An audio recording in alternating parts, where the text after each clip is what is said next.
আমাদের সবার মনে প্রশ্ন জাগে, প্রেত কিভাবে সৃষ্টি হয়। আপনি যদি চোখের সামনে কারোর মৃত্যু দেখেন, তাহলে নিজেই বুঝতে পারবেন। ধরুন রাস্তায় কারোর অ্যাক্সিডেন্ট হলো, আপনার চোখের সামনে সে মারা গেল। এবার মারা যাওয়ার সময় যদি দেখেন সে মলত্যাগ বা মূত্রত্যাগ করে ফেললো, তার মানে হচ্ছে মলদ্বার বা মূত্রদ্বার দিয়ে তার প্রাণবায়ু বেরিয়ে গেল। এক্ষেত্রে তার প্রেতজনি প্রাপ্ত হয়।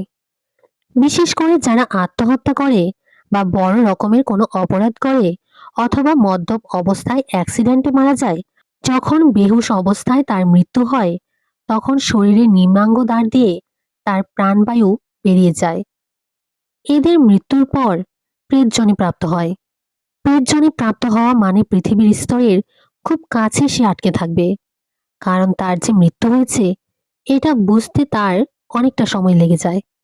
বিশেষ করে যারা আত্মহত্যা করে তাদের যে মৃত্যু হয়েছে এটা বুঝতে বহুদিন লেগে যায়। তাই মৃত্যুর আগে তারা যে অবস্থায় ছিল সে অবস্থাতেই তাদের থাকতে হয়। ধরুন কেউ গায়ে আগুন লাগিয়ে আত্মহত্যা করলো বা নিজেকে গুলি করে সুইসাইড করলো, মৃত্যুর পরেও বছরের পর বছর ধরে তার ওই দৃশ্যটাই একইভাবে দেখে যেতে হবে। যেখানে প্রেত থাকে সেখানে গেলে দেখবেন জ্বলে গেলাম মরে গেলাম গো বলে কাঁদছে। তার এখনো মনে হচ্ছে সে নিজের গায়ে আগুন লাগিয়ে মারা যাচ্ছে। এখনো তার মনে হচ্ছে সে খুব কষ্ট পাচ্ছে। তার মনে হয় তাকে কেউ দেখতে বা বুঝতে পারছে না। এটা খুবই কষ্টের সময়। প্রেতজনী অবস্থায় সে শরীরে কষ্ট পাচ্ছে না, কিন্তু সে ভাবছে সে কষ্ট পাচ্ছে। ধরুন একজনের ৭০ বছরের আয়ু, সে ২৫ বছর বয়সে আত্মহত্যা করলো। সেক্ষেত্রে ৭০ - ২৫ অর্থাৎ ৪৫ বছর তাকে ওই অবস্থায় থাকতে হবে। এভাবে তার প্রারব্ধ ভোগ করতে হয়। এটা খুবই কষ্টকর অবস্থা। একেই বলে প্রেতজনী। এবার শেষ পর্যন্ত সে যখন এই অবস্থা থেকে মুক্তি পেয়ে আবার জন্মাবে, তার সেই জন্ম খুব একটা ভালো হবে না। খুব তামসিক কোনো পরিবারে তামসিক মা বাবার কাছে দরিদ্র অবস্থায় তাকে জন্মাতে হবে। এবং যে একবার আত্মহত্যা করে তার ৩ জন্ম আত্মহত্যা করার প্রবণতা থাকে, অর্থাৎ পরের জন্মেও সে আত্মহত্যা করতে পারে, কারণ তার কিছুই ভালো লাগছে না, মরে যাব এই ভাবটা ছোটবেলা থেকেই কাজ করবে। সামনে কোনো গভীর খাদ দেখলেই তার সেখান থেকে ঝাঁপ দিয়ে মরে যেতে ইচ্ছে করবে। খরস্রোতা নদী দেখলে নদীতে ভেসে যেতে ইচ্ছে করবে। কেউ মারা গেলে নেশার মতো সেই গল্প শুনতে চাইবে। মৃত্যু সম্পর্কে চিরকাল তার একটা অজানা কৌতূহল থাকবে। সারাক্ষণ তার মনে হবে মরে গেলে কি হয়। তার মনে হবে সব সময় তাকে কে যেন ডাকছে। কোনো গাছ থেকে, নোংরা জায়গা থেকে, শ্মশান থেকে কে যেন তাকে আয় আয় বলে ডাকছে। একে আমরা নিশির ডাক বলি। আগে এত ইলেকট্রিসিটি আসেনি। অন্ধকার আলো আধারিতে মায়াবী পরিবেশ সৃষ্টি হতো। আর প্রেত শরীর এই ধরনের অন্ধকারাচ্ছন্ন স্যাঁতসেঁতে নোংরা পরিবেশ বেশি পছন্দ করে। আর যেখানে তারা থাকে সেখানে নিজেদের দলের লোক বাড়াতে চায়। কার আত্মহত্যা করার টেন্ডেন্সি আছে সেটা প্রেতেরা বুঝতে পারে। তাই ওরা তাদেরকে নিজের দিকে আকর্ষণ করার চেষ্টা করে। একে বলে প্রেত শরীর। এটার সূক্ষ্ম শরীর আছে, কিন্তু তাদের জ্ঞান নেই যে তার মৃত্যু হয়েছে।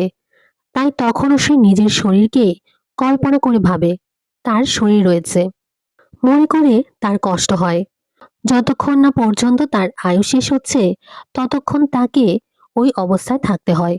একমাত্র যদি কোনো মহাপুরুষের কৃপা হয় তাহলে ওই দশা থেকে তার মুক্তি হয়ে যাবে। ধরুন কোনো মহাপুরুষ রাস্তা দিয়ে যেতে যেতে কোথাও বসে বুঝতে পারলেন সেখানে অনেক প্রেত শরীর আছে এবং তারা খুব কষ্ট পাচ্ছে। তখন তিনি যদি মহামায়ার কাছে তাদের যন্ত্রণা থেকে মুক্তি দেওয়ার জন্য প্রার্থনা করেন, তাহলে মায়ের ইচ্ছা হলে তাদের সেই দশা থেকে মুক্তি হয়ে যায়। এখানে মুক্তি মানে সে বুঝতে পারে তার আর শরীর নেই। এটা একটা বিরাট কৃপা। সে যখনই বুঝতে পারবে তার মৃত্যু হয়েছে, তখনই শেষ মুহূর্তের কষ্টগুলো উধাও হয়ে যাবে। তখন সে নতুন জন্মের জন্য সূক্ষ্ম অবস্থায় থাকবে। আবার সে জন্মাবে। তার যে বাসনা ও ভোগের ইচ্ছা আছে সেগুলো পূরণ করবে। তার জন্য সে তৈরি হতে শুরু করবে। এভাবে তার প্রেতজনী অবস্থা কাটতে পারে, নইলে বহুকাল তাকে কষ্ট পেতে হয়। এই কারণে শাস্ত্রে বলা হয়েছে আত্মহত্যা মহাপাপ। এখানে পাপ তার জন্য যে আত্মহত্যা করছে। পাপ বলা হচ্ছে কারণ তাকেই কষ্ট ভোগ করতে হবে।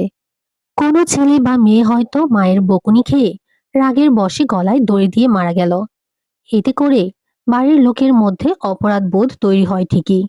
তারা ভাবে, কেন এমন ভাবে বলতে গেলাম। কিন্তু ওই অপরাধ বোধ কিছুদিন থাকে, তারপর তারা ভুলে যাবে।